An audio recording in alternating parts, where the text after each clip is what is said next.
Hello நண்பர்களே, வணக்கம். இன்றைக்கி நம்ம சேனலில் பாபினில் நம்ம நூல் எப்படி சுற்றலாம், பாபின் கேஸ் வந்து எப்படி போடலாம், அதே மாதிரி மிஷினில் வந்து நூல் எப்படி கோக்கலாம் என்பதை பற்றி நம்ம இந்த பதிவின் மூலமாக பார்க்க போகிறோம். ஃபஸ்ட்டு வந்து பாபினில் நூல் சுற்றத்துக்கு தேவையானது வந்து இந்த மாதிரி ஒரு ஸ்க்ரூ ட்ரைவரோ இல்லை கம்பியோ உங்களுக்கு வசதியானது எது நீங்கள் வச்சுருப்பீங்களோ அது வந்து யூஸ் பண்ணிக்கலாம். இல்லை ஹேர்பின் கூட, பெரிய ஹேர்பின்னாக இருந்தால் கூட நம்ம அதில் கூட நூல் சுற்றிக்கலாம். அது கூட நான் யூஸ் பண்ணியிருக்கேன். ஸ்டார்டிங்கில் வந்து அதான் யூஸ் பண்ணேன். அதுக்கப்புறமா இந்த ஸ்க்ரூ ட்ரைவர் எடுத்து நான் யூஸ் பண்ணிக்கிட்டேன். சரிங்களா? இந்த மாதிரி நீங்கள் எடுத்து வச்சுக்கோங்க. ரொம்ப ஈஸியாக நம்ம வந்து நூல் சுற்றிடலாம். இந்த இந்த கட்டிங் பிளேட் எதுக்கு அப்படின்னா, நான் வந்து ஊசி வந்து உடஞ்சிடுச்சின்னா மாற்றுறதுக்காகவும் அதை டைட் பண்ணுறதுக்காக தான் நான் வச்சுக்கேன். நான் ஃபஸ்ட்டு வீடியோவில் சொன்ன மாதிரி அதுக்கு தான் வந்து இது யூஸ் ஆகுது. சரிங்களா? அதுக்காக தான் வச்சுருக்கேன். இப்போ வந்து பழைய நூல் எல்லாமே மிஷினில் இருக்குது. அதெல்லாம் கட் பண்ணிவிட்டு நான் புதுசாக எப்படி நூல் கோக்கலாம், எப்படி பாபினில் சுற்றலான்னு பார்க்க போகிறோம். சரிங்களா? வீடியோவை ஸ்கிப் பண்ணாமல் ஃபுல்லாக பாருங்கள். அப்போ தான் உங்களுக்கு டீட்டெயிலாக புரியும். ஃபஸ்ட்டு இதெல்லாம் நம்ம கட் பண்ணி எடுத்துடலாம். அடுத்ததான் இப்போ நூல் கண்டு எடுத்துட்டு இப்போது பாபினில் வந்து சுற்ற போகிறோம். 2 சுற்று சுற்றிட்டு எப்படி வந்து ஈஸியாக சுற்றலான்னு பார்க்க போகிறோம். இப்போ பாருங்கள், இந்த முனையை வந்து நான் பாபினில் இப்படி வச்சுட்டு இப்போ வந்து 2-3 சுற்று சுற்றிக்கிறேன். 2 சுற்றுனாலும் பரவாயில்ல, 3-4 சுற்றுனாலும் பரவாயில்ல. இந்த மாதிரி சுற்றி எடுத்துக்கோங்க, அவ்வளோதான். இப்போ நூல் பக்கம் இருக்குது பாருங்கள். நூலை பிடிச்சிட்டு தான் சுற்ற போகிறோம். ஸோ இந்த நூல் பக்கம் வந்து நம்ம பக்கம் இருக்கணும். சரிங்களா? இப்படி வச்சுட்டு நான் நூல் பிடிச்சிருக்கேன் பாருங்கள், அது வந்து நம்ம பக்கம் இருக்கணும். இந்த சைடு தான் நம்ம பக்கம் இருக்கணும். இந்த சைடு வந்து நம்ம இந்த மிஷின் பக்கம் இருக்கணும். சரிங்களா? இப்போ நான் காட்டுறேன் பாருங்கள், அப்போ தான் உங்களுக்கு ஈஸியாக புரியும். சில பேர் பார்த்திங்கன்னா மிஷினில் வந்து பாபின் சுற்றத்துக்குன்னு ஆப்ஷன் இருக்கும். ஆனால் நம்ம மிஷினில் இல்லை அந்த மாதிரி. இந்த மாதிரி மேல் முனையை மட்டும் பல்லில் லைட்டாக வச்சுட்டு நம்ம சுற்றினா நல்லா வரும். அப்படி இல்லைன்னா நூல் வைப்போம் பார்த்திங்களா, அந்த இடத்துல வச்சுட்டும் நம்ம சுற்றலாம். ஃபஸ்ட்டு நான் வந்து நூல் வந்து இங்கே வச்சுட்டு சுற்றுறேன். சரிங்களா? இது மேலே வச்சுட்டேன். இப்போ வந்து நூலை வந்து நல்லா ஃப்ரீ பண்ணிக்கணும்.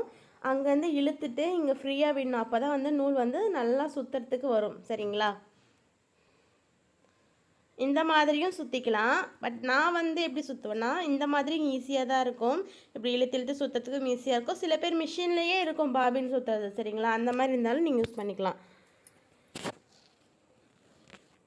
இப்போ பாருங்கள், நான் இப்படி சுற்றிட்டேன். அதுக்கப்புறமா நான் வந்து அந்த நூலில் இந்த மேல் முனை மட்டுமே நான் வந்து லைட்டாக பல்லில் பிடிச்சிட்டு நான் வந்து சுற்ற போகிறேன். எனக்கு வந்து இது கம்ஃபர்டபுளாக இருக்குது. பட் இது உங்களுக்கு யூஸ்ஃபுல்லாக இருந்தால் யூஸ் பண்ணிக்கோங்க. பட் எனக்கு இது கம்ஃபர்டபுளாக இருக்குது. அதனால் எனக்கு நல்லாவும் சுற்றுறதுக்கு வரும். அதனால் வந்து நான் இப்படி தான் சுற்றுவேன்.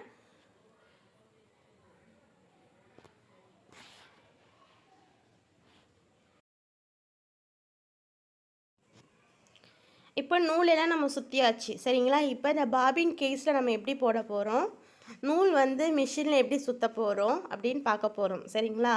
இந்த லென்த்தாக இருக்கும். பட் வந்து ஸ்கிப் பண்ணால் பாருங்கள், அப்போ தான் உங்களுக்கு டீட்டெயிலாகவே புரியும். சரிங்களா? பாருங்கள் எவ்வளோ அழகாக சுற்றியாச்சு.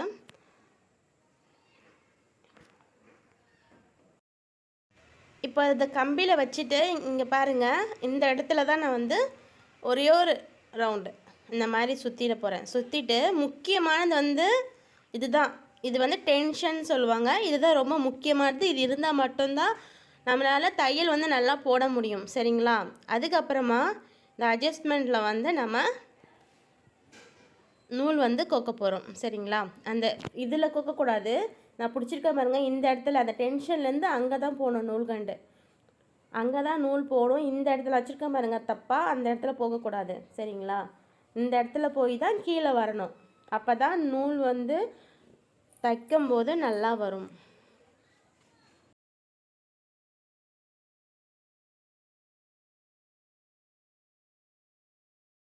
இப்போ நம்ம நூல் கோத்தாச்சு. இப்படி தான் நம்ம வந்து மிஷினில் வந்து நூல் கோக்கணும். ஒவ்வொரு மிஷின் ஒவ்வொரு மாதிரி இருக்கும். சரிங்களா?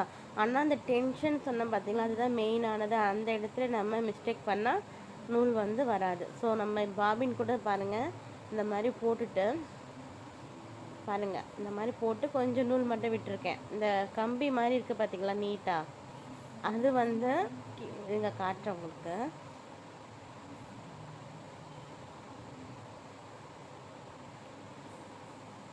இப்படி பிடிச்சி அந்த கம்பி வந்து தெரியுதா பாருங்கள், இப்படி இப்படி வந்து டிக் பண்ணணும். அப்போ ஒரு சவுண்டு வரும், டக்குன்னு ஒரு சவுண்டு வரும். அவ்வளோதான், போட்டாச்சு. இப்போது நம்ம சும்மா ஏதாவது ஒரு துணி வந்து ஸ்டிச் பண்ணி பார்த்துடலாம். சும்மா வேஸ்ட் துணி எதனா இருந்தால் நமக்கு வந்து நூல், அதாவது வந்து நூல் வந்து கரெக்டாக வருதான்னு ஃபஸ்ட்டு வந்து நம்ம தைக்க வேண்டிய துணியை தவிர வேஸ்ட் துணியில் நம்ம செக் பண்ணி பார்த்துடலாம். அவ்வளோதான், நல்லா தைக்கவும் வருது, நூலும் நல்லா வருது பாருங்கள்.